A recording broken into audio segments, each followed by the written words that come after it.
Aristotle. உங்கள் வாழ்க்கையில் ஏற்படும் துன்பங்களை கண்டு துவண்டு விடாதீர்கள். கடவுள் மீதும் உங்கள் திறமையின் மீதும் முழு நம்பிக்கை வைத்தால் துன்பங்களை முறியடித்து வெற்றியை எட்டுவது நிச்சயம்.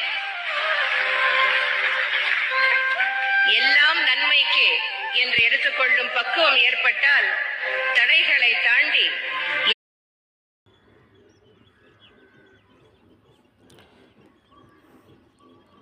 இந்த வேல் போட்ட ஆஸ் உங்கள் பார்வைக்கு.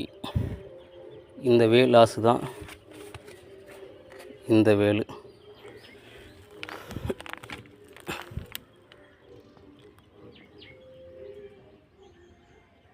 இந்த வேல் ஆசு தான், காஸ்ட்லியான ஆசுலாம் கிடையாது. சும்மா சாதாரண